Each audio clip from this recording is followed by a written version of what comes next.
How's everybody doing? Welcome to the Southern Baller Show Football and Conversation.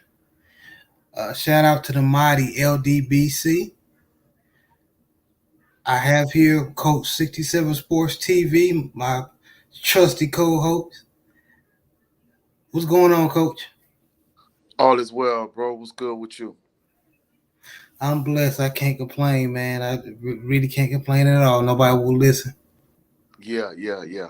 Likewise here. Yes, sir. Yes, sir. Exciting week of football. Both in college and pros. Um, pretty some interesting thing. Of course, everybody, if you see the title of the show is called Give That Man His Money, which later on in the show we're going to talk about why we think, or what's just our, why we think Lamar Jackson is not getting, what's taking the Baltimore Ravens so long. But first, we're going to just go into some HBCU football. Coach, I want to go over some of the scores that happened this past week. Um, so North Dakota State. Let me see. Give me 1 second.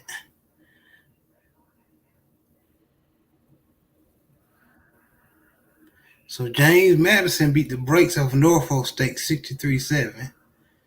UCLA beats Alabama State 45-7. North Texas Southern tried to pull up a little fight, but they end up losing 59-27. Alcorn State got beat the brakes off of 52-0. South Florida put up a little fight, but South Florida outlasted them 42-20. Troy beat Alabama A&M 38-17. Let me see.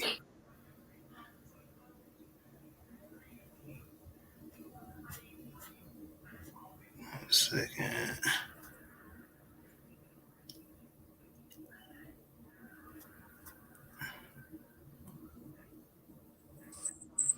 So for right now,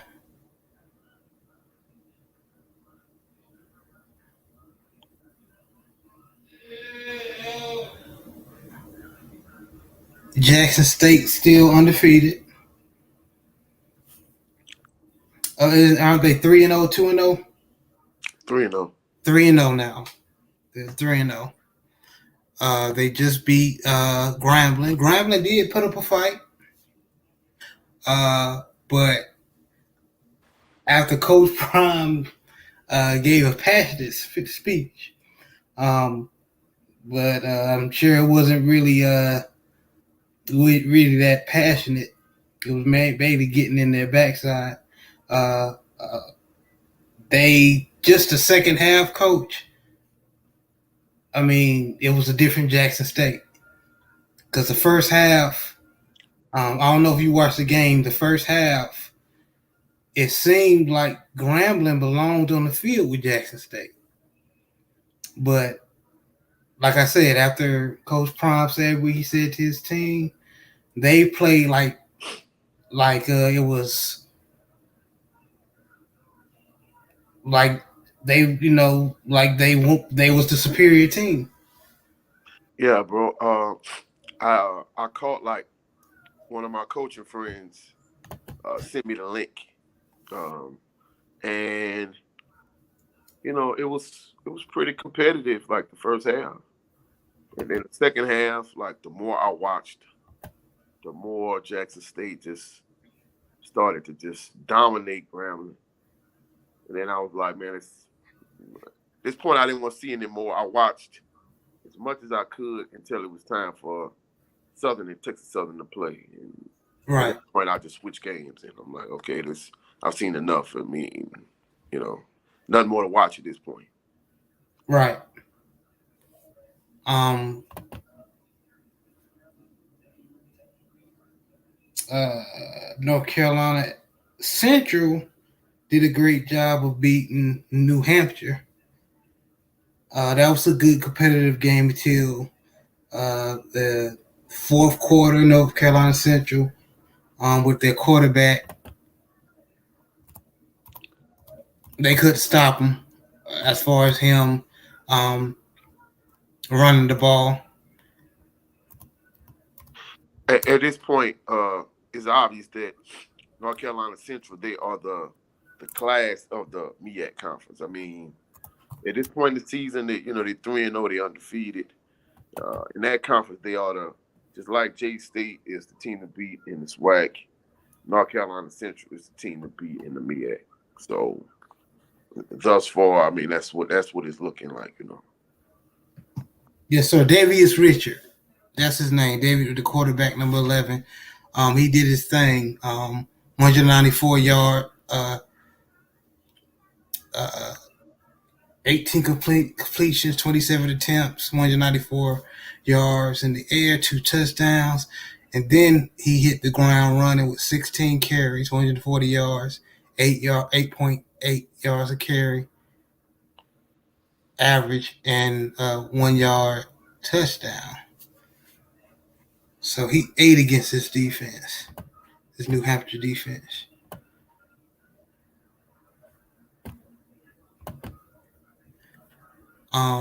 Norfolk State, I believe they lost.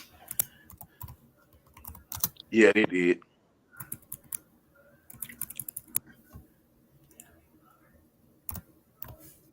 Coach Dawson. I'm gonna just go ahead and say it, Coach. And you being a Southern alum, and I was gonna go, I was gonna come ask you this question. What in the heck happened to Southern against Texas Well, Southern? all right. Before I start, let me think of condolences to the family of Avery's Bond. Avery's Bond is a former Southern strong safety. Him and I went to Southern together at one point. He passed a couple weeks ago. I didn't get to acknowledge that previous show. So that's one thing I want. Send condolences to the family of Avery's Brown, Southern University, former Southern University strong safety. All right. Now to Southern. My father, may he rest in peace, used to say all the time, he never wanted Southern to play against LSU because he didn't think the payoff was worth the behind whooping that they were going to take in return. All right, now Yes, sir. I'm gonna send you I don't know if I sent the link, bro. Coach Prime, he got on the SWAC teams about taking these payday games, and he's saying like, hey, they need to sit at the table and they need to come up with a certain price that no SWAC team should go below this price to get a certain payday. And of all those teams on the list, I think Southern got $750,000 to play LSU. So one of the narratives that's going around is that Southern kind of hung over after the LSU game, but I'm not buying that. I'm gonna just be truthful, bro. Thus far, Coach Dooley, his reign thus far is not a good one. The defense is not that good, and in addition to that, Bashawn McCray. I mean, I wanted to give it until they actually got in the SWAC play, but Bashawn McCray is not that guy. I mean, me personally, I was hoping that he gave him a hook during the game, but Coach Dooley stuck with Bashawn McCray, and he just rolled it out, to the end. And to me, it's obvious at this point, some people weren't high on Glendon Bubble McDaniels last year because him and the Derek Skelton split time to start Southern start quarterback because Darius Skelton was incumbent starter because I don't know if you remember the spring when they played SWAC football in the spring. Yeah. Going into the year, Southern had 3 quarterbacks. They had Darius Skelton, who's the returning starter. He was primarily a running quarterback. They had John Lampley, who was the pocket passer. And Glenn Bubba McDaniels, he kind of give you the best of both worlds. The issue with the three quarterbacks is that Darius Skelton was like a glorified, a one-read glorified running back playing quarterback. I mean, he primarily was a running quarterback. John Lepler was a pocket passer, but if you loaded up the box and you blitzed him, he wasn't that coordinated. And a lot of times it was hard for him to get out the way of the blitz. And then Glenn Bubba McDaniel, he kind of give you the best of both worlds. He could pass out the pocket and he could take off. And he could run a little bit. So going into last season, for whatever reason, I don't know what happened with John Lamper. He didn't get to touch the field at all the entire season. The Darius Skelton started out the season, but Glenn Bubba McDaniel, he was the starter most of the season. And towards the end of the year, like around Bayou Classic time, let me rephrase that. Earlier during the year, they moved Darius to a kick returner. So they took their starting quarterback from the previous season, kick returner. And then Glenn Bubba McDaniel became a starter. He was a starter most of the year. The issue with him was he was kind of like feast or famine against Alcorn State when they played AW Mumford Stadium last year. He was phenomenal. But against Prairie View, he was bad. And against J State, he was kind of in the middle. So, he would have a B game. He wouldn't have a D game. He was either A, C, or F. It really was like no in between. So that was the story on him. Not a lot, but some of Southern's fan base, wasn't high on him as a starter. But at this point in the season, it is obvious that he gives them the best opportunity to win. To me, he's the best quarterback they have. He has the most experience. And Sean McCray, when he watched him on TV, just say he's an empty set. All right, Southern shotgun, spread offense, and just say he's twins to his left and he has trips to his right. When he drops back to pass, if he goes to that trip side, I get off the second read, maybe the first read, second read, and that's it. Either he's gonna take off running, or he doesn't know what to do. And the interception he threw against LSU, he dropped back to pass, and he stared down his receiver, then he threw the ball. So at this point, it's like he's a two-read quarterback and he's a glorified running back. He's a running quarterback. He's not through threat that they made him seem coming into the season. And at this point, to be truthful, he doesn't have that much experience, and I don't think he's the guy. I think at this point, Glenn Bubba McDaniel gives you the best chance. I will go with him. Southern defense is not that good. Andrew Body, he ripped their defense apart. And, that's one thing in the SWAC. If you're going to win a SWAC championship and you have a good year, it's contingent on quarterback play. If you look at the good year Southern had, the SWAC championships they won since from Pete Richardson era to now, you had Eric Randall, which is the older brother of Marcus Randall, starting quarterback at LSU. You had Quincy Richard. Of course, you had other SWAC quarterbacks Southern quarterbacks that won SWAC championship, but it was more so not necessarily them but the talent they had around. You're breaking up a little bit, Coach. We can hear you, but it's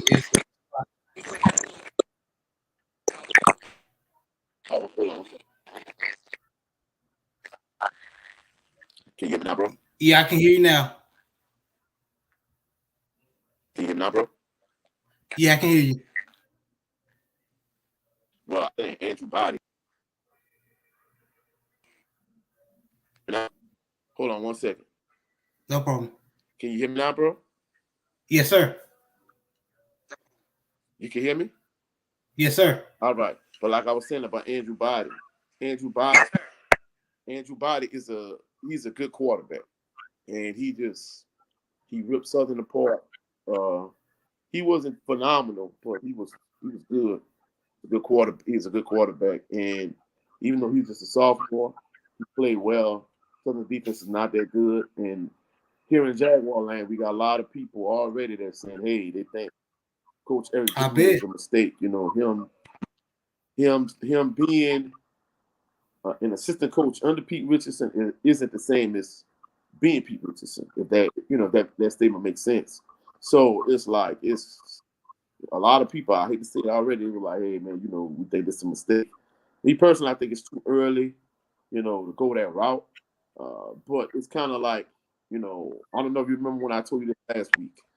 Uh, some of Southern's fan base is kind of like the fan base of Yeah. Notre Dame, of Nebraska, those type of college teams that had, some glory years and had a lot of success, and they want to relive and recapture those glory years, and they have extremely high expectations, even though sometimes those expectations aren't realistic. And Southern fan bases can be that at times, you know.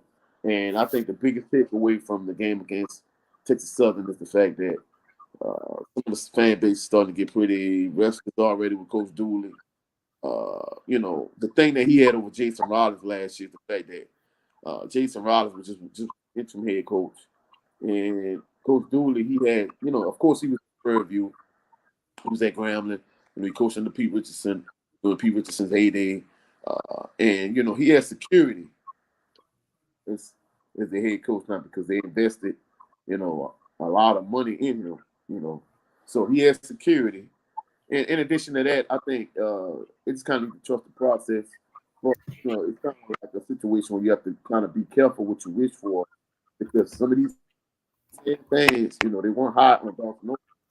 Dawson Odoms was doing a good job. I mean, he couldn't get you over the hump, but he could get you to the championship game.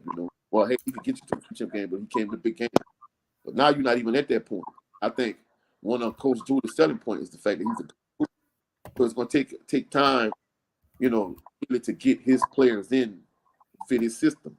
A lot of these guys is playing, like even if Glendon Bolton McDaniel does become a starter again, he's the Dawson Odoms guy. You know what I'm saying? So kind of have to give him time to get his recruiting classes in, so on and so forth. But at this point, with this bye week, they need to really improve their defense. They just need to decide, hey, Sean McCray is not the guy. But I don't know what happened. I think for whatever reason, Coach Dooley, even when the game was, was within reach, I think had he given him the hook then and went with Lyndon McDaniel, I think they could have. I'm not gonna say won the game, but I think they could have made it maybe more of a competitive game. I mean, for you to get in the red zone and really not come away with any points from like the half-yard line, and make 2 red zone visits and come away with no points, then that's a problem. Yeah, it is. Coach, I'm gonna ask you a question regarding the Southern, and probably other Southern fans have been thinking, was it a mistake getting rid of Dawson Odoms? Me personally, I said that then. I thought it was a mistake. The fan base never really bought into Odoms as the head coach. The reason being is because, like I said, he's not one of those Southern guys. He doesn't have a background. He's not from Baton Rouge. He didn't coach under Pete Richardson. And in addition to that, he's from that North Carolina area, and he recruited that area heavily. They felt like he didn't recruit Baton Rouge good enough. That was the big knock on him. But my thing was, I don't understand why they were, so hard on the guy. Me personally, I thought he did a better than good job. And the thing about it is, don't get me wrong, I think Texas Southern program is making strides. But as Jason Rollins is your interim head coach last year, they lost to Texas Southern, and then as Eric Dooley is your head coach now, you lost to him for the second year in a row, because that was the big narrative going into the game. The fact that Texas Southern had been giving up so much rushing yardage. Well, hey, Sean McCray and Southern's offense, they should just run the ball down Texas Southern's throat, which wasn't the case. I mean, Texas Southern, they run like a 3-2-6, which is, basically a nickel dime type defense. Well, not even nickel, a dime defense. And in addition to that, most of the game, it was, they had like a 3-man front with 2 linebackers. So they ran a 3-2-6, and Southern couldn't even run the ball. You know what I'm saying? So it's like, hey, I mean, you have pretty good running backs. You have a dual threat supposedly a dual threat quarterback, but they couldn't run the ball at all. So the defense at this point, especially Saturday, they were mediocre. The offense was pedestrian, and I think you pretty much you got what you wish for because guess what? Coach Odoms, he ended up winning North Full Stick for only for 40,000 extra. But the fan base, not all the fan base, but a good portion of the fan base never really bought into him the way, I don't know if you remember years ago when Tyrone Willingham was having success at Notre Dame, the fan base never fully bought into him. And at that time, he brought Notre Dame the kind of success that they hadn't had in years, but they never bought into him. And the first time things didn't go the way people thought it should have, they ended up getting rid of Coach Willingham. And I think some of Southern fan bases regret the fact that they got Coach Dooley. And I'm not knocking Coach Richardson because, in my lifetime, he's the greatest coach that Southern University had. But, always trying to go back into the Southern family of somebody off of his coaching tree or somebody that played for him to be your head coach. I don't think that's the right move. You know what I'm saying? I think in many instances, when you're considering a head coach of Southern, maybe you need to look outside of SWAC altogether. I mean, that's just my personal opinion. Somebody has a proven track record. Somebody maybe has head coaching experience. You just want whoever's going to bring you the most success. And that's always been my thing as a Southern alumni, even as a Southern fan, or even when I was a kid going, because for the most part, for the exception of the year senior pass, I didn't go to any games that year. But I've been to every home game in Southern University for the exception of the 06 season. I think it was the 06 season. Yeah. Except for that season, it's Southern home game for the last 42 years. So for the most part, I mean, the administration has to do a good job, picking the right head coach because I saw something on Facebook this past weekend. They were saying Stump Mitchell, he started off 1-2 as Southern head coach. And as Southern's interim head coach, Dawson Odoms started off 1-2 too. So essentially, the Post was trying to tell Southern fans and trust the process. But, the track record, for the most part, since Coach Richardson is no longer, since he's no longer been the head coach, with Stump Mitchell, with Dawson Odoms, with Jason Rollins, and now with Coach Dooley, it hasn't been a good one. And Odoms had the most success of that group of coaches, and they got rid of him. So he did, and I to think this day, I'm not a Southern fan. I didn't mean to cut you off. I'm not a Southern fan. Even though I like the team because I love HBCU ball. Period. But I didn't understand that move at all because I seen Dawson Odoms. A lot of good ball clubs under Dawson Odoms. Shout out to Jay Good. He said I didn't like how they opened. Hold on, let me show. Okay. He said I didn't like how they opened the game up, knowing PV gassed the pay-per-view gassed him the whole game.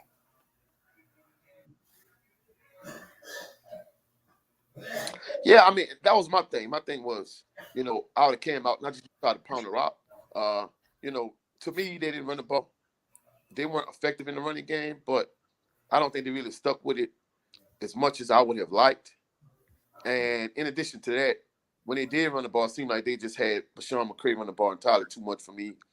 I mean, I think you really need more of a dual threat quarterback at this point, especially somebody that can pass in the pocket. And at this point, I think Glenda Bubba McDaniel, he gives you the best chance and the best opportunity to win. And, I think he's adamant that he kind of wants to put his imprint as head coach on Southern.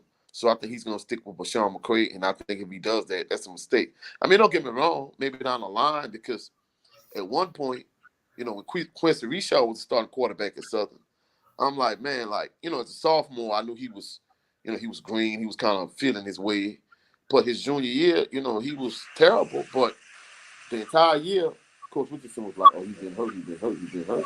I'm like, if he's that hurt, well, why not just go with Thomas Ricks? But he stuck with Quincy Reshaw, and it paid dividends for Reshaw's senior year. Who I think, he probably had the best single season of any Southern quarterback in the Pete Richardson era. I mean, I think Eric Randa had a better career, but as a single season in terms of his production as a quarterback and the team success, I think he probably had the best singular season in Southern. And maybe it'll be that way if he sticks with Bashawn McCray. But I'm talking about just for the present, for the here and now. Every Southern, most people in Southern realize that. And he just, even in the game Saturday, it's like he stuck with him. And I'm like, bro, this is not the move. This guy, he does not give you the best chance to win, and it's obvious. Something needs to be done over there in Southern. Jay Good said there was rumors floating around right before coach was announced. Kevin Sumlin was interested in the head coach of the old Texas A&M coach. Yeah, in fact, you and I hypothetically, that would happen. Huh? Hypothetically, if Southern would have hired coach Kevin Sumlin, how do you think that would have been? Well, you and I talked about this a couple of weeks ago. I don't know if you recall. The reason, well, first of all, Pete Richardson, even though he's no longer Southern's head coach, he announces the games on Saturdays, on Southern Broadcast Network. And in addition to that, he still has some political pull at Southern, since he's a legendary coach and, he has some stuff at Southern named after him. So he has some influence at Southern, and he really pushed for everything to be the head coach. The fact that he, coach Southern. But the big issue is people that knew Coach Sumlin and knew Coach Dooley, they thought that Coach Sumlin just was going to use Southern as a stepping stone to another Power 5 job. And that was like one of the breaking points. And one of the other breaking points, from what I understand, was the fact that Coach Sumlin has a reputation for being kind of rubbing people the wrong way, like not being real personable, not building rapport with people. He's kind of he has a reputation for being a jerk, from people I know. And I mean, I don't know how accurate that is. However, he has that reputation. And they thought if he came to Southern and had success, the first chance he get to get a Power 5 job, because some people have this same narrative with Coach Prime. They think the first time Florida State, one of these Power 5 schools, Florida State in particular, comes calling for Coach Prime, they think he's going to leave, which I don't think that's the case. I think at some point, maybe years down the line, he may leave, and he may leave for greener pastures. But I think at this point, I think he's fully vested in J State. But I think the narrative with some people was that people that knew someone personally that had ties to Southern, they felt like, he had a real, I don't know him personally, but they describe him as having a real jerk type personality. He doesn't build a rapport with people. He's not real personable. And in addition to that, they just felt like he was going to use Southern as a stepping stone to another Power 5 job, whether it was going to be. Oh, really? Yeah. Whether it's the University of Texas, wherever. I think University of Texas might have been too far to reach, but some major school in the state of Texas, maybe Texas Tech, whoever, they felt like he was going to use Southern as a stepping stone, just that type of job. But had he become the head coach, I think it would have been an interesting dynamic in terms of the rivalry between Southern and J State. But even with that being said, the trajectory that Coach Prime is on right now, even as you saw what he did against Hugh Jackson Saturday, I think really kind of from a coaching standpoint, he's kind of cream of crop in the SWAC right now. He's head and shoulders above all of J State is head and shoulders above, from a talent standpoint, above every other team in the SWAC. It's not even close to be real, I agree, but you know how the SWAC is. You think one team gonna roll, then heck, Mississippi Valley mess around, come out with the win. We seen it happen. Well, not saying they gonna win the SWAC. I didn't mean to cut you off. They'll knock it. Go ahead, Coach. I don't mean to cut you off, bro, but Good. mean, I've been watching this conference for many years, and you're right, but I think this coming weekend, J State is going to prove another point. They're going to roll on Valley. Of course, Valley is synonymous for being one of the bottom feeders in the SWAC. And in addition to that, you know, I think it's not just the fact that J State is just head and shoulders above all other teams in the SWAC. Because there were years where Southern was head and shoulders above every team in the SWAC, but they like I was telling you when we made our preseason predictions about what we think J State gonna do this, that, and the third. They would always have that trap game or they have their letdown week where they don't perform as well as they should. But I think one of the issues with the SWAC is, if they've had this issue in the past where, there's not much parity in the SWAC at times. It's like a top heavy conference where you might have like a good year, you might have, J State at the top or J State and Southern or Alcorn and Southern or Grambling and J State or Grambling and A&M or Grambling and Bama State or whoever at the top. And the rest of the conference, especially if you look at the out of SWAC record, the out of conference record. In certain years, like out of conference records with SWAC teams were like terrible, because that's one thing Coach, let me make a correction on the scores real fast. I'm sorry. I made a little mistake, so let me correct it. I'm sorry. So I want to give off information. So here are the correct scores from last week. So Hampton 17, Norfolk State 7, Jackson State 66, Grambling State 24, Texas Southern, the game we were just talking about, Texas Southern 24, Southern 0, Andrew Body 8, Howard 31, Morehouse 0. Delta State 28, Mississippi Valley State 17. Yeah, Mississippi Valley gonna get killed because I picked Mississippi Valley State to beat Delta State. Morgan State 24, Sacred Heart 9, Austin P 28, Alabama A&M 3. The game I was talking to you about earlier, North Carolina Central 45, New Hampshire 27. URW 31, Prairie View A&M 14. Alcorn State 30, 19. Alcorn State 30, McNeese 19. Did you hear that? That scores because you was breaking up for a minute, bro. No problem. All right. Alcorn State 30, McNeese 19.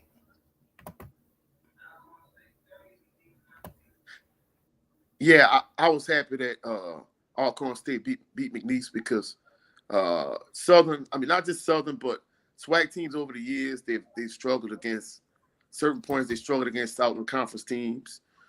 For individuals that don't know what Southern Conference is, it's like they have Northwestern State, McNeese State. Those teams are in the Southern Conference. I remember years where, like one year, Southern went undefeated, and instead of being the black college national champions, they had a split championship with I think Howard or Hampton. I think it was Howard that year because they lost to Nickel State. Nickel State is, for years it was an in-state rivalry of Southern. They were years that they would be like a bottom feeder in the Southern Conference, but yet they would beat Southern. Southern would win the SWAC, and it was crazy. So every time I see team against a Southern Conference team like a McNeese State or Northwestern State or Nickel State, like I was telling you, but the parity in the SWAC over the years, it really hasn't been. Certain years it hasn't been a lot of parity. It's like top heavy where you have a J State or Southern or Grambling, Alcorn, Alabama State, Alabama A&M at the top, and then it's bottom heavy. And then in addition to that, when they play the out of conference teams like the Southern Conference teams, not so much HBCU teams, but non-HBCU teams, that's FCS schools. It's like they struggle against those teams out of conference. So I was glad that Alcorn State was able to beat McNeese. And also, North Carolina's A&T lost to Duke 49-20. And I'm gonna go over the conference standing so far. Salute to Jay Good again in the chat. Jay State has solid anchor players in Miller on defense, Shador leading the offense. Those are two bona fide players that are great to start to have a dominating team. Everything under them is gravy. He also put, always look at middle linebacker and quarterback. It's going to show your hand of what type of team you have. They arguably have the two top players in the conference in those two positions on each side of the ball. I agree. And yeah, just to kind of piggyback off of that, a lot of coaches, they won't start in the middle, like whether it's a solid D tackle or nose guard, a middle linebacker, and a free safety on a defensive side and the offensive side. You definitely want to signal call, like I was saying earlier. Southern years where they won SWAC championships and Black national championships. You had Eric Brown, that quarterback, Quincy Richard, Drake Joseph. You had those type of guys that, basically could get you over the hump. And to be truthful, I'm not knocking Bashawn McCray. He's young. I think to get some experience belt. But I think right now, if you're just trying to win in the here and now, I think Glenn the Bubba McDaniels gives you by far the best chance to win right now. So it's going to be interesting to see what adjustments Coach Dooley makes, in his bye week. Because, Southern has a bye this coming week.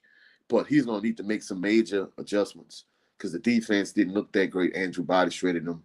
And the offense was just, mediocre, Yeah, it was definitely. Do you want to go over the standards real fast and the SWAC and the MEAC? The MEAC, of course, like we just discussed, North Carolina Central is 3-0 right now on top of the MEAC. Delaware State 2-1. South Carolina State 1-1. Morgan State 1-2. Howard 1-3. Norfolk State 0-3. Now in the SWAC, there's East and West. For the East, of course, Jackson State is on top 3-0. Alabama State 2-1. Bethune-Cookman 0-2. Alabama and A&M 0-3. Mississippi Valley State 0-3. Florida A&M Rattlers 1-2. And then the West, Prairie View A&M is on top 1-2. Texas Southern 1-2. Arkansas Pine Bluff is 2-1. Alcorn State is 1-2.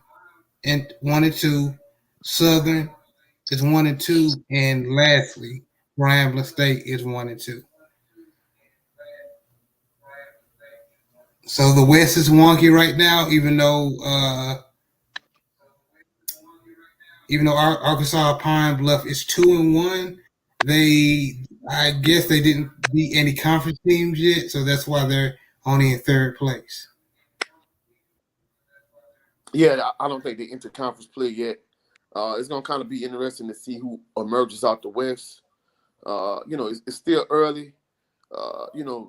This weekend's performance, Grambling didn't. The first half they did well against J State. The second half not so much. Southern looked terrible against Texas Southern. Texas Southern, they got them a conference win. But it's going to kind of it's going to be interesting to see who comes out of the West. And of course, it seems as if now when it comes to J State in the East and just in the SWAC in general, seem like it's kind of head and shoulders above everybody else. It's going to kind of be interesting to see if things remain that way the rest of the season. But it's just kind of a wait and see type of thing. But who's going to emerge out the West is going to be a big key. Whether it's Grambling, Southern, PV, even Texas Southern. They program, for certain years they kind of been a bottom feeder, but it seems like if Andrew Body could get in on the right track, they could kind of emerge to be, a threat in the West. Yeah, he's definitely living up to the hype, Andrew Body. He's balling, but we'll definitely see how everything's going to turn out. Of course, everybody's picking Jackson State to come out on the top when the smoke clears, but like you said, the season is very young. It is. Only 3 games in at this point, Yes, sir. Yes, sir. Now we're going to move on to Power 5 programs. Georgia is on top, number one. They beat South Carolina 48-7. Oklahoma Bro, beat Nebraska bro, 49-14. you got, bro, you got a bit of an echo. I think when I go to the other tabs and read off the scores, I think it does that. Give me one Okay, more. okay. I'll just read the scores off my phone. Give me one moment. Okay.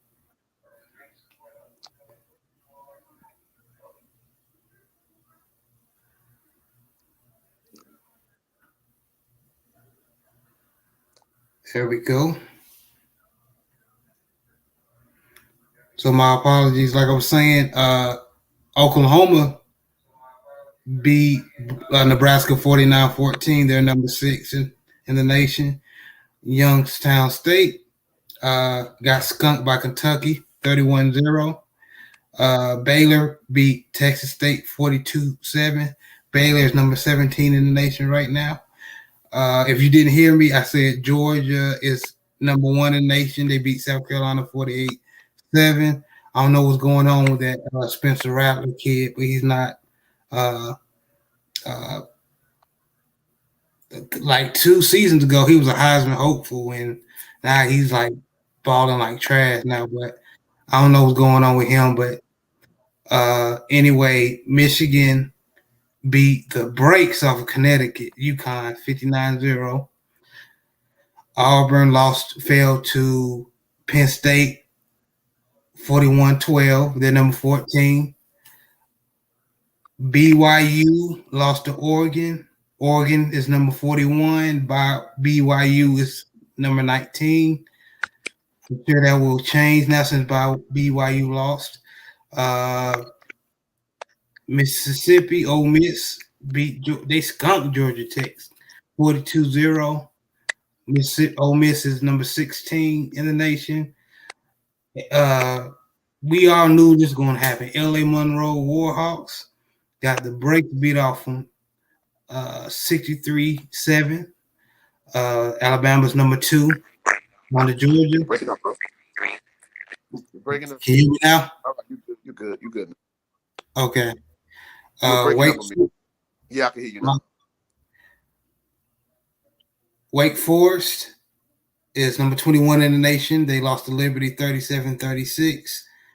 Ohio beat the brakes off of Toledo 77-21.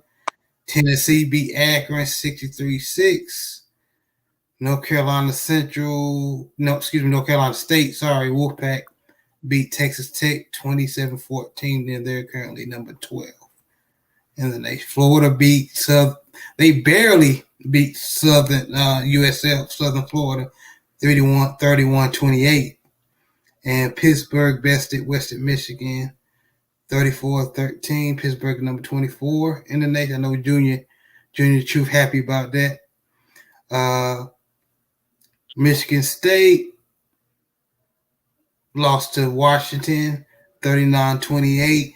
And lastly, Texas Longhorns beat University of Texas San Antonio 41-20.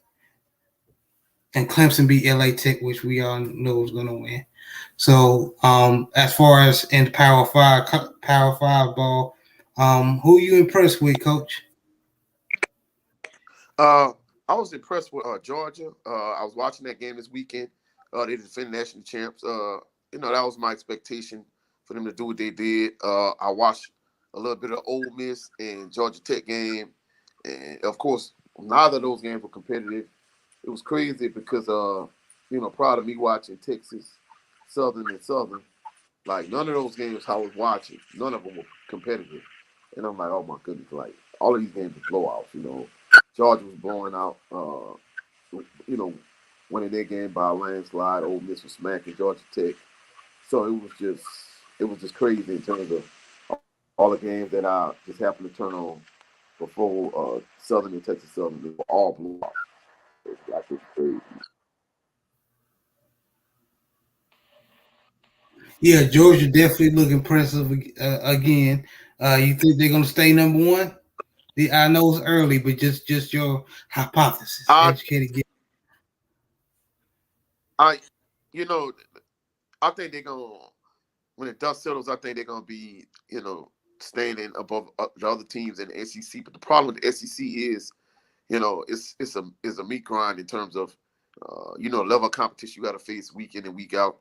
I don't think they're gonna go unscathed and go undefeated. But I think when everything settles, I think they're gonna kind of be the team to beat.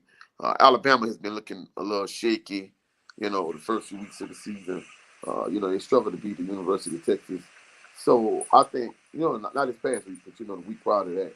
But I think all in all, I think Georgia class of the SEC. But, SEC, unlike when we saw with SWAC, how, SWAC top heavy, I think when it comes to SEC, there's a lot of parity. You don't know who's going to win week in and week out. So that's going to kind of be the big thing on the SEC is like the parity. You could be a middle of the pack team, a team towards the bottom of the pack, and you could upset and knock off a team that's ranked in the top 25. So, I think that's going to kind of be, what kind of, it's going to be the thing that is the telltale sign in terms of the SEC. You're going to see some upsets as the weeks progress, doing the conference players already started. It's going to kind of be interesting to see, who could upset, an SEC team on a given week. Yes, background noise. Can you hear me now? Yeah, I can hear you perfect now. No, but I was saying, in terms of the SEC, that's kind of the big thing. The parity in the SEC is going to be interesting to see who can get upset in a given week, and who's going to be, who's going to be at the top of the SEC at the end in terms of who's going to win the East, who's going to win the West. I think when the dust settles, I think Georgia's going to remain. It's going to remain standing, and it's going to be interesting to see if two SEC teams make the college football playoffs. That's going to be interesting to see also, because there's been a lot of years where you have two teams from the SEC make the playoffs. Yes, sir. Yes, sir. That's definitely going to be a game to see. I was impressed with.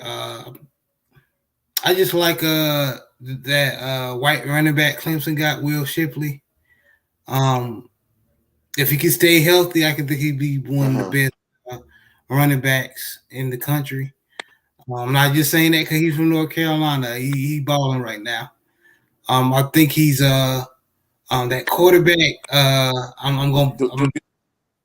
Do you think he's a Heisman Trophy candidate? I mean to cut you off, bro, but do you think he's a Heisman Trophy candidate? Which one? Will Shipley? He definitely can be. If he keep running, if he stay healthy, he definitely can be. Well, he will be. Is he in relation to Jordan Shipley that he split from the University of Texas? I don't know. As he originally from North Carolina.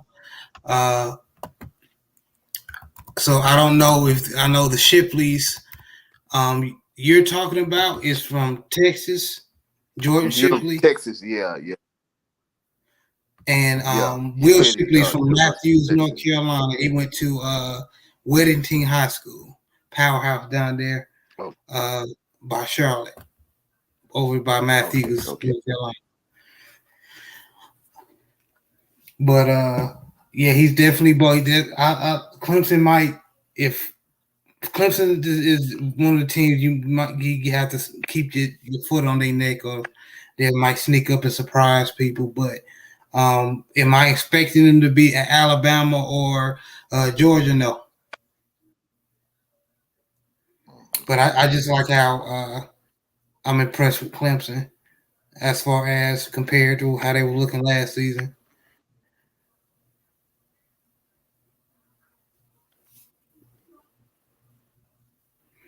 All right, Coach. Well, I mean, not having a QB like not having a QB like a Deshaun Watson or Trevor Lawrence, it kind of makes a difference in your program.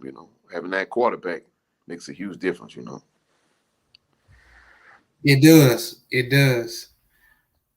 And that's what I'm saying. That Will Shipley, that running back they got, is basically is saving them from a lot of mistakes because DJ hasn't been consistent at all lately. He's balling okay right now. Yeah. But we're gonna slide over to NFL action that happened this past weekend, Coach. Of course, you know about the Thursday night football game that happened versus Chargers versus the Chiefs. Chiefs barely clawed out that one.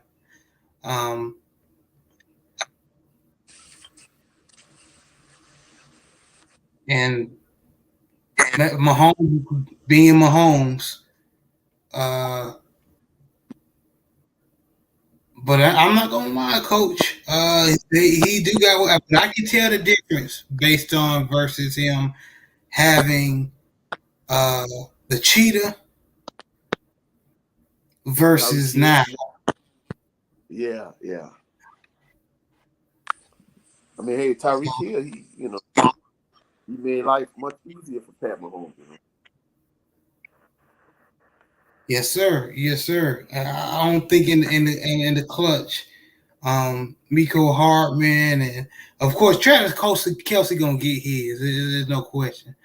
You can try to guard him, do what you want. Ain't no stopping that dude. But Smith Schuster didn't impress me, but I'm sure he's gonna come on later on in the season. But I think they're beatable. They're beatable. If they are a force to be reckoned with, yes. But later on in the season, when we get to playoff time, and we'll get to see which teams improve. I believe they can be beat because you had Mahomes throwing to the wide receivers. He's throwing to, and then you had Tyreek Hill on top of that. Excuse my language. That was hell on the defense. Now Tyreek Hill, we're gonna talk. And Travis Kelce. Those two that they gave defensive coordinators nightmares.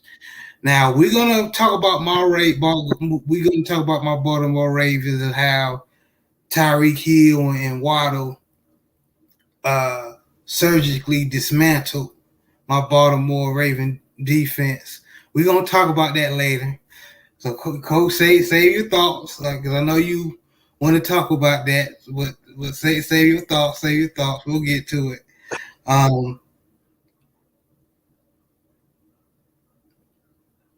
Panthers still ain't win yet. Giants, Baker Mayfield still over there. He's balling okay, but he's not. Yeah. Panthers. Giants beat 19-16. Jets beat Browns. Joe Flacco did his thing, even though the Browns were dominating in the run game. Coach, I want to. And I know the Buccaneers 2010, Commanders 27-36. Seahawks Seahawks lost to 49 27-7. Falcons lost to they almost gave the Rams a scare, but the Rams beat the Falcons 31-27. Cardinals outlasted Raiders 29-23. Broncos beat Texans 16-9. Cowboys barely beat Bengals 2017. Packers beat the Bears 27-10. Titans beat the Bills, which I thought it was going to be a more competitive game, Coach. Bills beat Titans 41-7. And you was right, Coach. You said it last show that the Bills look scary. They look scary. Eagles. Kirk Cousins was throwing interceptions left and right to that Eagles secondary. I'm surprised the score was just 24-7. But the game I want to talk about, we're gonna get to the Ravens and Dolphins, and we're gonna talk about Lamar. I think so. But the game I want to talk about, what in the heck is going on with the Indianapolis Colts? What is going on? They let the Jaguars beat them 24-0. And on paper, and I know all y'all football heads out there, you gotta lace them up to see what is what on the field. I get that. But on paper, you got Matt Ryan, the best running back in the league, Jonathan Taylor. And then you got another decent running back behind him, Nyheim Hines. You got my opinion, one of the best. He's coming up to be one of the best physical wide receivers in Michael Pittman. How did the Colts lose this game, Coach? Well, I mean, it's the NFL. On any given Sunday, any team could be beaten because everybody's getting paid. They're all professionals. And I think the thing about it, I mean, a lot of people that were like anti-Peyton Manning, even though it's been some years since he's been retired, life is a lot easier when you have a franchise quarterback of that caliber. They kind of get you in and out of things week in and week out. I think that's the big thing with the Colts. I mean, I know it's been been some time removed since, Peyton Manning has suited up for the Colts, but not having a franchise caliber guy on that level, it makes a difference. I could even see with my Saints.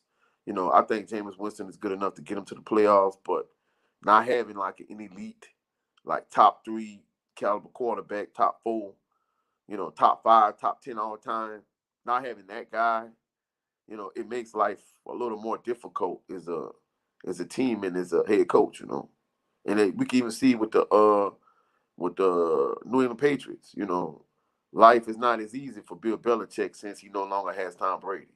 So that's the thing with the Colts. I mean, Matt Ryan, I've seen him for years when he was the Falcons, division rival.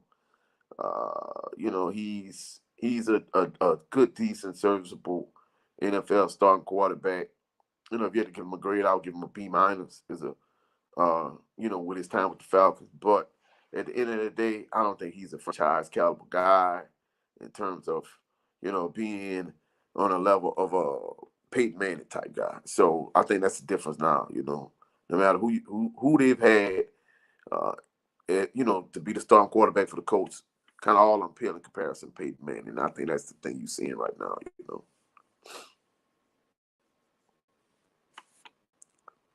Yeah, I hear you, Coach. And yes, that does matter, having a elite quarterback. That takes the pressure off of everybody else, including the defense. If you can move the ball up down the field, I highly agree. My question, I guess why I'm so along with the Colts. I think they're a good ball club, still a good ball club, even with this loss.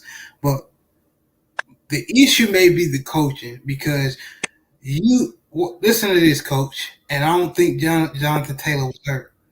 You have Jonathan Taylor was the best running back in the league last year, even outbesting Derrick Henry, Chris McCaffrey, all of them. This is his stats: 9 carries, 54 yards.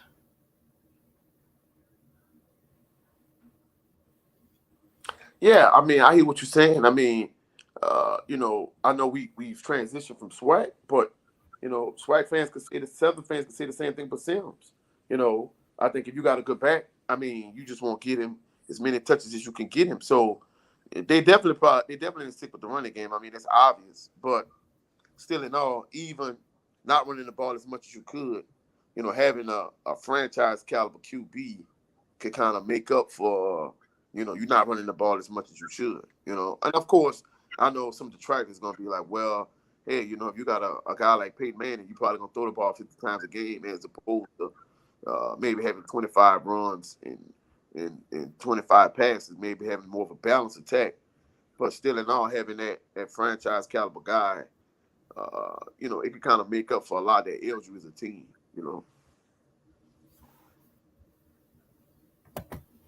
I appreciate you for blessing us with your presence, Jay. Good, appreciate you.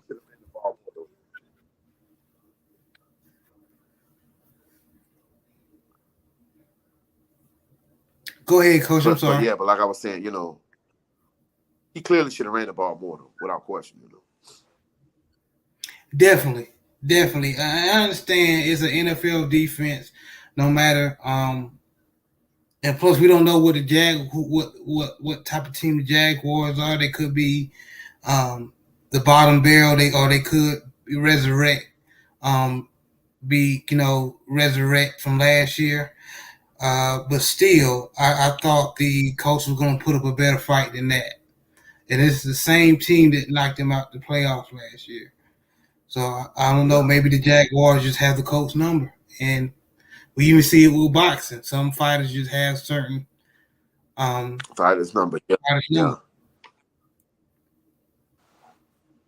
Yes, sir. But that I don't get that. You pay these coordinators all this money, and you would think common sense comes with it, but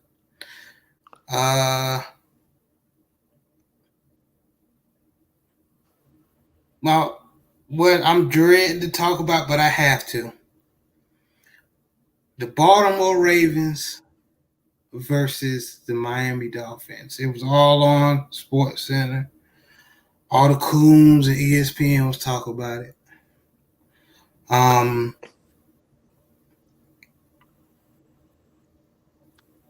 Lamar Jackson balled his butt off. Do you hear me?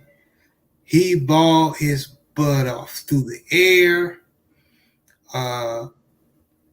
running the ball. I mean, he did everything he could, Coach. And I bet you being a coach, you can probably agree that it's frustrating where you have the offense doing their thing and the defense that normally is pretty decent or more than decent, it's great, just lays an egg. Without question, bro. I mean, I've seen it for years. As a Saints fan, when you have Drew Brees clicking on all cylinders and the offense is putting up huge numbers, and then on the other side, the defense can't stop a nosebleed. So I kind of understand your frustration. It's difficult when you have a high-powered offense really, doing well, and you have a defense that's struggling and can't stop anyone. It's difficult, and despite what people might say, Lamar Jackson is clearly a franchise caliber quarterback, in my opinion. And it's difficult when you're in a spot like that when you balling and your defense really can't do anything. It's difficult to watch. It really is, and of course Tyreek Hill and Waddle killed the Baltimore Ravens secondary. There was excuses because of we had rookie Marlon Humphrey was doing. Be honest with you, when Marlon Humphrey was out there, they wasn't taking over the game like that. But somewhere I can't remember in the third quarter, Humphrey didn't come back out, and we had to put Jalen Armour Davis from Alabama, which we drafted him, I think, in the 4th round on these elite 4-1 running. I'm not exaggerating, but might as well. These elite speed wide receivers. And then our number one draft pick, Kyle Hamilton, safety, 6'4", great height, great ball skills in college. I seen him out of position and just getting burnt, man. It was me being spoiled with the Ed Reeds and the Chris McAllisters and the Terrell Suggs, Ray Lewis, Peter Boulware, Kim Herring, all these guys. Up, bro. Oh, you back. Just being spoiled from the Baltimore Ravens of yesteryear as far as defense. It was tough to see, man. It was very tough to see. So like I don't mean to cut you off, bro, but can relate. I definitely can relate. Yeah, you good. You good. But I say all that to say this: since the defense laid the egg, and we can obviously see Lamar Jackson was trying to do his best to will his team past the finish line. Why can't they just give that man his money? Make a deal, give him Well, what he wants. you brought it up earlier in the show, and let me tell you the dilemma behind it. The dilemma behind that particular situation is the Deshaun Watson effect. The reason I say that is because the fact that Deshaun Watson, he has all these legal issues, and there were a lot of teams that was in on the Deshaun Watson sweepstakes, and then at one point, my Saints and the Falcons were like the top two teams, and then at the 11th hour, the Cleveland Browns swooped in and they gave him $225 million fully guaranteed. Now, it's arguable in terms of who you think is better, whether it's Deshaun Watson or Lamar Jackson. That's not really the debate. The debate is the fact that Deshaun Watson, with all his legal issues, from a market value standpoint, his market value isn't as high as Lamar Jackson. But the issue was the fact that Deshaun Watson got a fully guaranteed contract. Now Lamar Jackson wants a fully guaranteed contract. And a lot of NFL owners, a lot of NFL general managers were so heated at the Cleveland Browns because it made the Cleveland Browns look desperate to get a franchise quarterback. The fact that you got this guy with all these issues and you gave him a fully guaranteed contract, and a lot of owners and general managers, looking at the Browns like, are y'all stupid because y'all messed up the market and y'all messed up the game for everybody else. So now that you have other quarterbacks on Deshaun Watson's level and above, those guys are going to want fully guaranteed contracts, and he's essentially going to throw the market off. So that's the reason why the Ravens and Lamar Jackson hasn't come to terms, because the fact that Lamar Jackson in his mind, which I agree, I think with the fact that he's a franchise issue that Deshaun Watson has. If Deshaun Watson has a fully guaranteed contract, I want a fully guaranteed contract also. And I'm certain at some point it's going to be an issue between the NFLPA and the owners, but I think that's the biggest issue: the fact that Deshaun Watson got fully guaranteed money, and of course part of the reason why he got fully guaranteed money was because of the all the legal situation going on, and of course they only gave him a small portion of his contract this year because they knew he was going to be suspended for a certain amount of this season or whatever the case may be. And they backloaded his contract. So he only got a small portion of it this year, like $1 million, I think. And then they backloaded the rest of his contract. But the fact that his entire contract is fully guaranteed, he wanted security based on the situation that he's in terms of from a legal standpoint. And with Lamar Jackson, I don't blame him. If he got a fully guaranteed contract, I want a fully guaranteed contract too, because me and somebody else was having this conversation offline.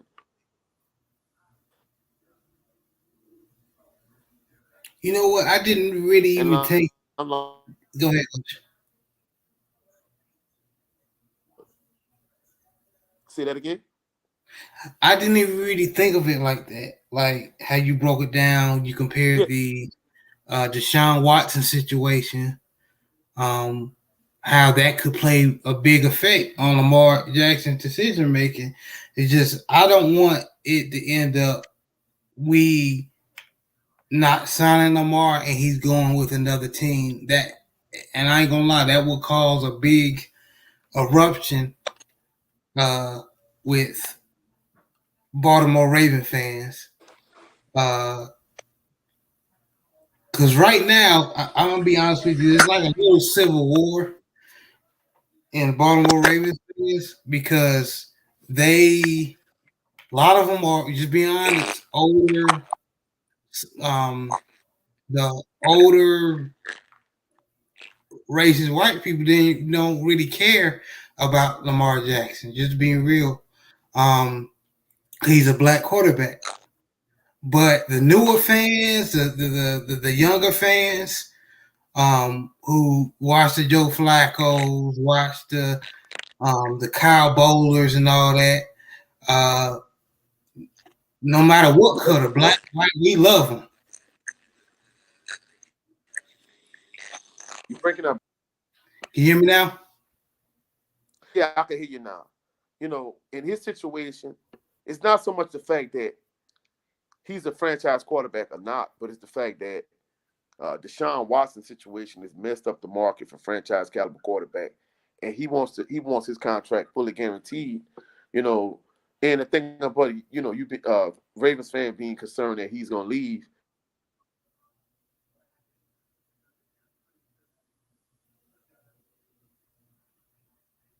You cut out, Coach. You stuck.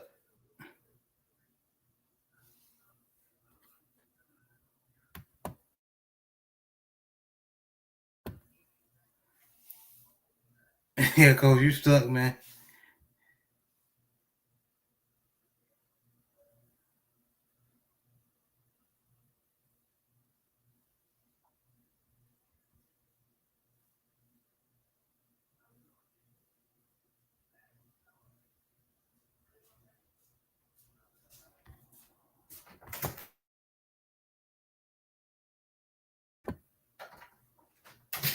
All right, guys. I'm sorry, Coach. Had technical difficulties, but it's all good.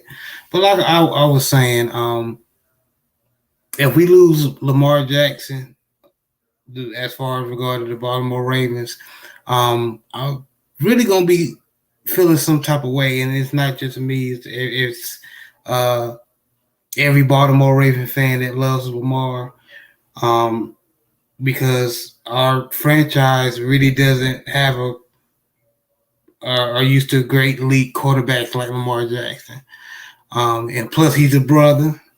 He can run. He can sling that thing. So he's definitely one of a kind. So welcome back, Coach. Yeah, can you hear me now, bro? Yes, sir. All right, but what I was saying is essentially, you don't have to worry about Lamar leaving without getting anything in return, because it's the NFL. It's not the NBA. It's not like LeBron James leaving the Cleveland Cavaliers and him just walking out scot-free. The Ravens will franchise tag him before they just let him go for nothing.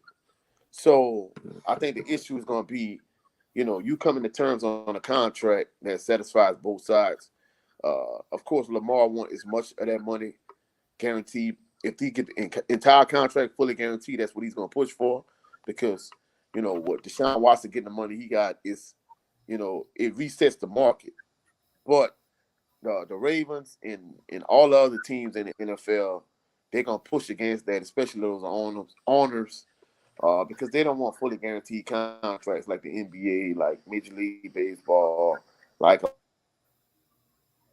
lot of these other leagues. So that's going to be a point, But before he's just going to walk away scot-free, they're franchise tagging before that happens, because he's a franchise caliber quarterback, So that's going to be the thing. Are they going to be able to come to some type of deal that's going to satisfy both parties? That's going to be the big thing, Yeah. It's definitely. I'm just anticipating this just to be over, man.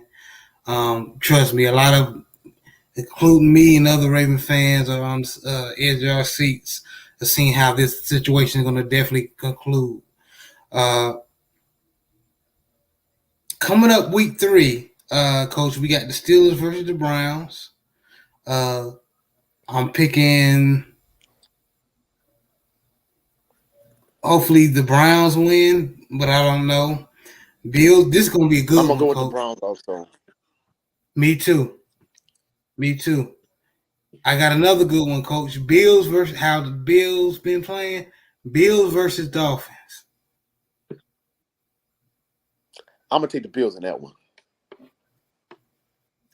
I'm gonna take the Dolphins. Well, the reason why I say that I mean, at this point, if you look at the season, the top teams in the NFC. Of course, I saw them firsthand this weekend because they beat my Saints. I say the Bucs and the Eagles are the two top teams in the AFC. The Bills is head and shoulders above everybody else to me, followed by the Chiefs. And I think the Bills is gonna keep rolling this coming week. I think they're gonna keep it going. Okay, we'll see. One way to find out, right? Yes, sir. Bengals Jets. I'm gonna kind of go with the sleeper pick. I'm gonna go with the Jets. I mean, my guy Jugular Joe Burrow, he was at LSU some years back. He's a franchise caliber quarterback, but his offensive line is terrible right now. I don't know if the Super Bowl hangover or if the offensive line is just that bad, but that's the major issue for me. I mean, they got to get that situation corrected. Yeah, their line was bad last year. They were just decent enough to go to the Super Bowl because their offense was at lights out. So I'm definitely picking the Jets as well. Raiders Titans. I know they look bad against the Bills the other night, but I'm going with the Titans in this one. I'm gonna go against you, Coach. I'm going with Raiders. Well, that's your team, so I expected you not to go against your team. No, Ravens my team. No, that's what I said. No. Excuse me, Oakland Raiders. Oh, all right. I thought you said Ravens. I'm sorry. No, sir. Yeah, Oakland Raiders versus Tennessee Titans. Oh, I say the Titans. The Titans did. I know they look bad against the Bills the other night, but they played against the Bills. I mean, the Bills on both sides of the ball, they're difficult to deal with. Dealing with Josh Allen in the offense and dealing with their defense. The Bills are definite Super Bowl contender, barring injuries. Yeah, they definitely are. I'm going with Oakland though. I think that they're still Derek Carr is gonna be like he was in Fresno State and throw it to that beast number 17. He's gonna get it together. I can see that. Of course, I could be wrong. Now here's your team, Coach. I know who you're gonna pick. Saints versus Panthers. I'm going with the Saints definitely in this one here. Carolina Panthers.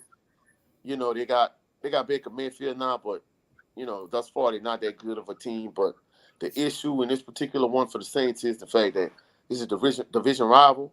And those division rivalry games for the Saints. Sometimes they don't perform as well in those games. But I'm picking the Saints. They should get by the Carolina Panthers. Yeah, I'm picking the Saints as well. Now, here's my team. Baltimore Ravens versus the Patriots. New England Patriots. Who you got, Coach? I got the Ravens because, like I said earlier, not having that franchise guy in Tom Brady, it makes life a lot more difficult for Bill Belichick. They're not the same Patriots that they were when they had him, I agree. Of course, I'm picking the Ravens as well, but I'm keeping my eye on number 9, Matthew Judon, former Raven. I think he may be a little bit still upset. We didn't keep him.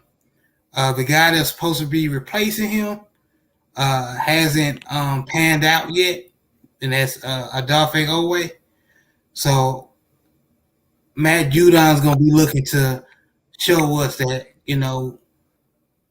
we should have kept him instead. So I'm be looking out for that. Lions Vikings. I'm gonna go with the Vikings. I know they didn't play well the other night against the Eagles, but week 1 they were very impressive against the Packers. So I'm gonna go with the Vikings. I agree. I think Kirk Cousins is going to do just enough with the wide receiver core, and outlast the Lions. Even though the Lions type of team, they'll figure it out. You gotta keep your foot on their neck, or they're gonna figure it out and beat you.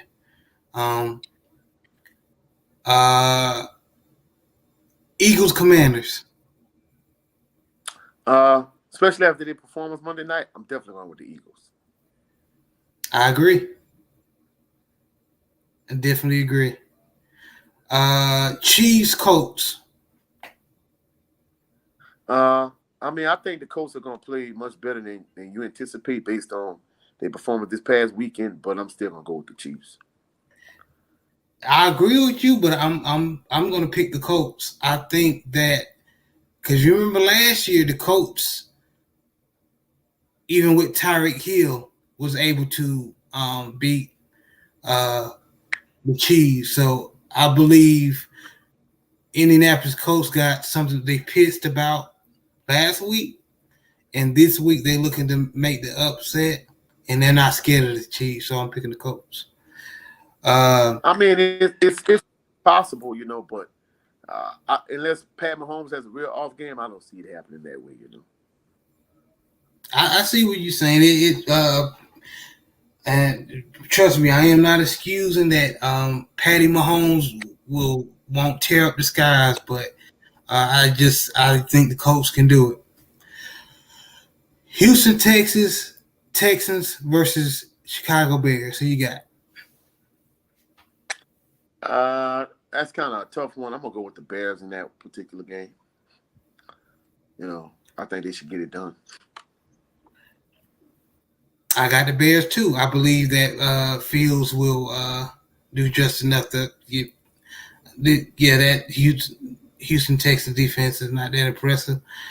I think this is a sleeper good game. I could be wrong, but this is just me. Jacksonville Jaguars versus Chargers. Who you got? I saw Chargers the last week of the preseason when they played against my Saints. They gave the Chiefs a fight this past week. I'm going with the Chargers in this particular game. I'm going to say Chargers too, but don't be. I'm going to tell you this right now, Coach. Don't be surprised if the Jaguars come up with a win. I know it's the NFL. Yeah, it wouldn't be a shocker, but I'm going with the Chargers. But I wouldn't be surprised if it went the other way with the Jags. I definitely agree. LA Rams versus Arizona Cardinals. Who you got, Coach? I'm gonna go with the defending Super Bowl champs, LA Rams. It's a division game, but nevertheless, I expect Stafford and crew to come out and get it done. So no chance for Kyler Murray and crew. Well, it's a division game, so it could go either way. But I'm still going with the Rams. I still think they're still recovering. Even though they won this past week, I think they're still trying to get the bitter taste out of their mouth. That opening night debacle against the Bills. So I think they trying to still recover from that, and they're trying to get that bad taste out of their mouth. So they're trying to make it a win for the second week in a row. I think I'm gonna go with Cardinals this one for some reason. I think the Cardinals can pull it off. Packers and Buccaneers. Who you got, Coach? Honestly, I think the Bucs are the favorite, but I'm going with the Packers because the Bucs beat my Saints this past week. One of the big storylines is the fact that for Saints fans, Marshawn Lattimore and Mike Evans can't stand each other. Based on his actions, Mike Evans is going to be suspended this week. Lattimore telling whatever he told Tom Brady, lit a fire into Brady. It gave the Bucs the momentum because the score was 3-3 at that point. They went on to win the game, but I think him not having Mike Evans this week, I think he's going to show up. I'm looking for him to have a big game, but I'm expecting the Packers to pull upset. I'm gonna go ahead and go with Buccaneers. I know it's two This team has two former faces of the league as far as that quarterback, Aaron Rodgers and Tom Brady. Both of them still, be older, but they got some juice left. I'm gonna go Bucks. I think the GOAT will figure that defense out and start peppering up and down the field. Falcons and Seahawks. I went with the Seahawks in this one. I think Geno Smith is going to do enough to get the job done. Going with the Seahawks in this one. I agree. The Falcons, they may be the one of the worst teams in the league. Hope they prove me wrong. 49ers Broncos.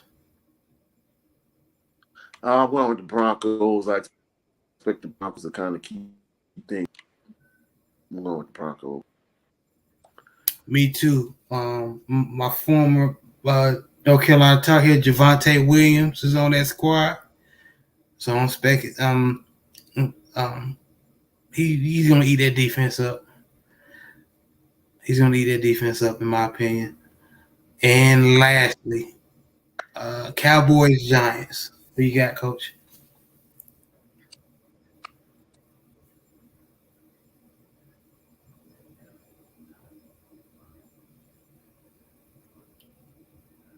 You froze again, Coach.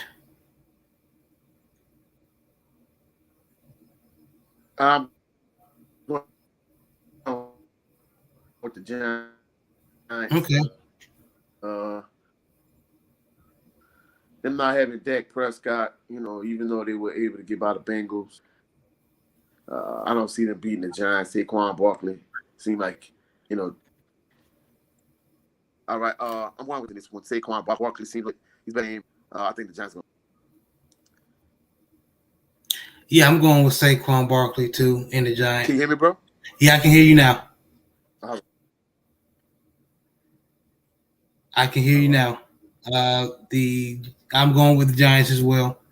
I don't think the Cowboys is going to win this one. We could be wrong. The Giants may lay egg like they always do. These versions of the Giants these past couple of years, but I don't trust Cooper Rush. I'm sorry, I don't trust him in the clutch moment. But I'm definitely picking the Giants. But talked a lot of football here tonight. It was definitely enjoyed talking football. It's going to be exciting to see how everything pans out. Yeah. Without Dak Prescott, I can't see the Cowboys getting it done this week. Yes, sir. Definitely agree. Yeah. Well. Yeah. Yeah. Well, I don't mean to cut y'all, bro. The thing I'm looking forward to this coming weekend is what does J State do against Valley, and just a lot of good football, NFL, college football, so on and so forth. Yeah, I'm looking forward to that. I'm actually eyeing that game too as well because we going into SWAC play, baby. We right in the heart of SWAC play, so I'm definitely gonna see how even though Mississippi Valley State not necessarily a good team, it's the start of going into the SWAC, baby. So for the NFL, everything is still young. These past 2 weeks has been exciting. 3 weeks, I should say. So week 4 definitely will be exciting. So week 3, I should say, I'm sorry, should be exciting. So definitely one way to find out. So we will be back here next week, guys. Thank you for the people who did come in and check us out. To the Southern Baller Show, Football and Conversation. Appreciate you guys Coach, anything you want to say before we leave?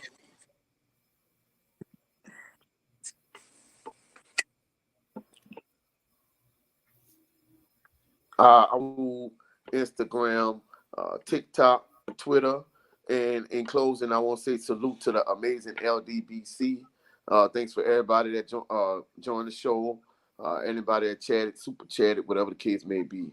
Y'all, salute to y'all. Have a blessed, phenomenal week. Rest of your week, anyway. You as well, Coach. I second that. Shout out to the amazing LDBC. God bless you guys. Please like and share the video. Y'all guys have a blessed night. Be safe out here. People are crazy.